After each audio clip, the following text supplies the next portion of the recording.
of the best parts of the NCAA tournament is the upsets. We all know this. We all clamor for them. We love the chaos of the first round, seeing upset after upset. And there are quite a few that I think are extremely spicy that you might want to circle and go ahead and put on your bracket for this year's NCAA tournament.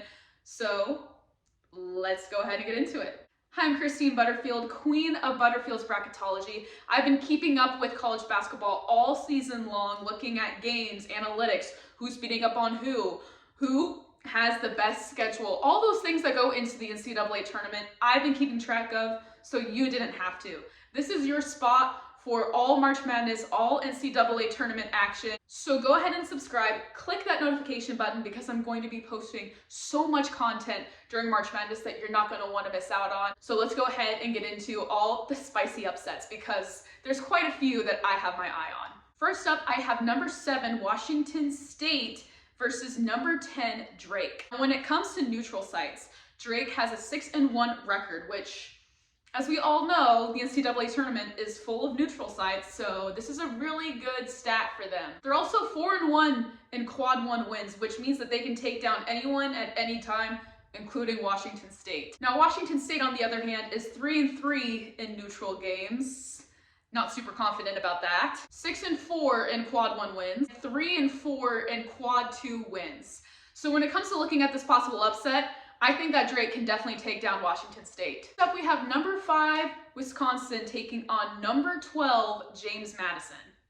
We all remember what James Madison did last year, where they spurred one of the best upsets in NCAA tournament history, and a lot of people are looking at them to do the same again this year. James Madison has a 4-7 road record and a 3-2 neutral record. Unfortunately for them, though, they're only 1-1 in quad 1 wins and 0-1 in quad 2 wins. So maybe this isn't the squad to pull off the upset, but here's a look into Wisconsin. Wisconsin is 3-9 on the road, which isn't the best record, but they are 5-0 when it comes to neutral sites. They're 5-8 in quad 1 wins, but Wisconsin's one of those teams that gets amped for the games like against Purdue, but not so much against the lower teams of the conference. So you could really see a team like James Madison end up catching Wisconsin by surprise with their hustle, with their activity, and if they get hot, they could really pull off this upset. So that's one that you might really want to have circled. Next up, number 8, Utah State versus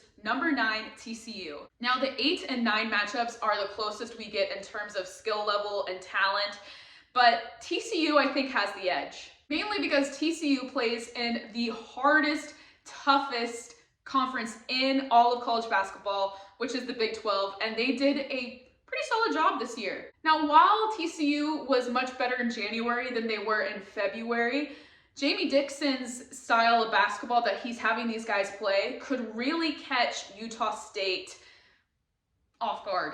And they have a 44 ranked offense and a 31 ranked defense, very, very even for where they're at. And I think that they can go ahead and get the slight upset over Utah State. This one could end up being close though. Next up, we have number 4, Alabama versus number 13, Charleston. If you want to have a number 4 ranked team beat by a number 13 ranked team, I have 2 possible upsets for you to keep an eye out for. This is one of them.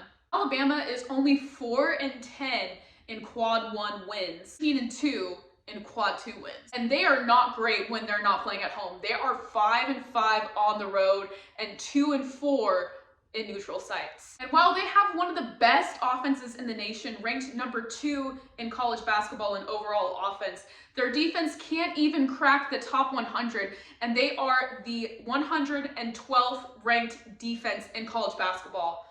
If you are a Division I team and you're a number 4 seed and you're not even in the top 100 defensive ratings, I think that team is prime for an upset. Moving on, we have number 5, Gonzaga versus number 12, McNeese State. Now, McNeese is 11-3 on the road, and the only neutral site they played at this season, they won.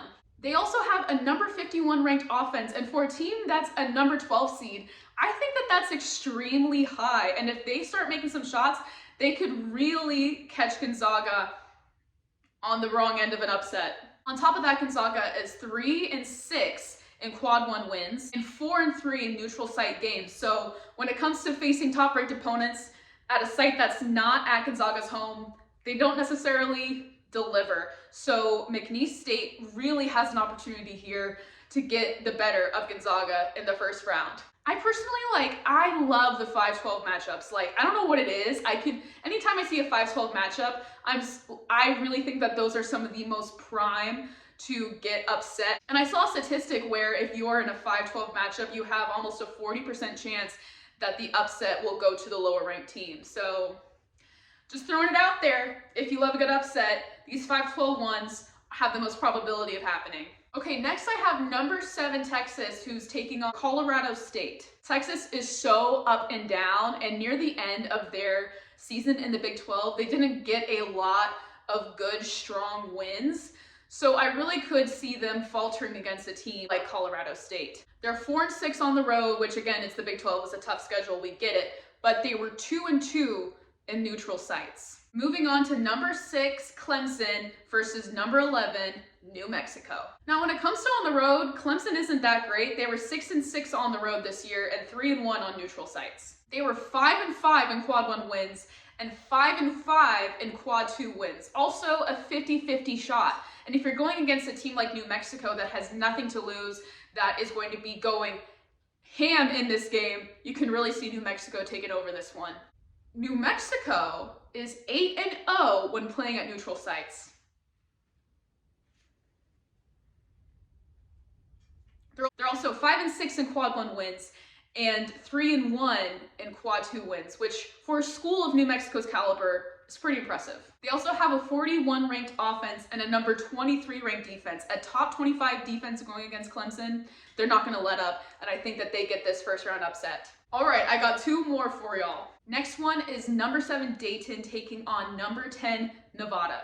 Now this one honestly could go either way, but Nevada, they have a real shot at getting this upset. Nevada is 8-3 on the road, 3-2 in neutral sites. They're 6-6 when it comes to quad 1 wins, but they're 2-0 when it comes to quad 2.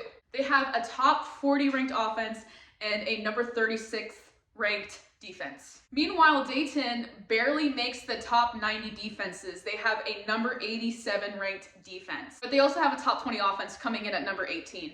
So if their offense is firing off on all cylinders, you could really see Dayton running away with this one. However, if they can't get their offense going, their defense isn't going to save them. And if Nevada goes on a few very well-timed runs, Nevada could get this upset. Last but not least, your other number 4 versus number 13 upset. One I have circled is Kansas versus Samford. Samford has a 116th ranked defense and a 69th ranked offense, but they're 3-0 when playing at neutral sites. And they're going to be going up against a Kansas, I'm not even going to read Kansas's stats.